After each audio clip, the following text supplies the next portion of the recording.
Claire de Vlemings, coach pour personnes autistes Asperger. Dans la dernière vidéo, je vous ai parlé de la prise d'otage émotionnelle et je vous ai expliqué comment ça se passe dans le cerveau. Nous allons voir quelle est la solution pour éviter ce problème, mais avant cela, je voulais vous parler du sentiment d'impuissance. Parce que c'est un sentiment que nous avons souvent et qui va provoquer une interprétation négative de la réalité. Alors, il y a des phrases qui vont accompagner cette sensation d'impuissance, cette sensation d'être otage. C'est « il n'y a pas d'autre choix » ou « je n'ai pas d'autre choix »,« je suis piégé »,« je hais cela »,« je n'y arriverai jamais ».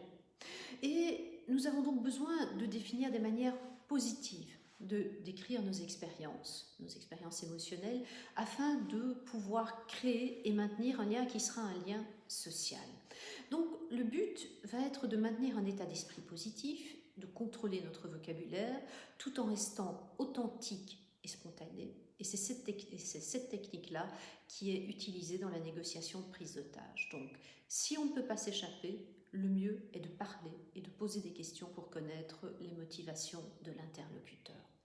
Alors, cette sensation de prise d'otage, elle peut aller très loin. Elle peut aller jusqu'au syndrome de Stockholm.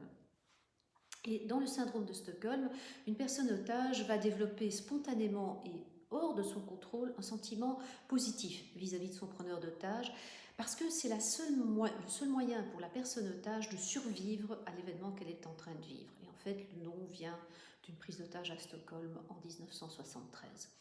Donc, vous voyez rapidement à quel point cette situation peut être sournoise et destructrice pour la personne otage d'un comportement abusif ou d'une autre personne qui va l'humilier, ou même pour une personne otage d'elle-même. Certaines personnes ne vont pas se laisser prendre au jeu parce qu'elles ont une identité forte et donc elles choisissent de ne pas se soumettre aux preneurs d'otages. Par contre, pour nous les autistes, c'est quand même assez différent parce que nous avons nos problèmes d'alexithymie, nous avons des difficultés à entrer en relation avec les autres. Nous avons ce risque de tomber sur des pervers narcissiques. Et tout cela, ça va énormément compliquer les choses et cela risque de nous mener au meltdown, à la dépression, voire aux pensées suicidaires, ce qui est effectivement une forme extrême de prise d'otage. Alors l'antidote, et c'est ce que je décrirai dans la prochaine vidéo, c'est la création du lien. Mais avant de terminer, je voulais vous dire une chose. Si vous vous reconnaissez dans la situation que j'ai décrite, si vous vous sentez prise en otage, si vous avez l'impression d'être victime d'un pervers narcissique, vous avez besoin d'aide. Et peut-être que vous avez besoin d'aide réellement d'urgence. En plus, si vous êtes victime d'un pervers narcissique, l'antidote, c'est pas de créer du lien. L'antidote, c'est la fuite et c'est rien d'autre.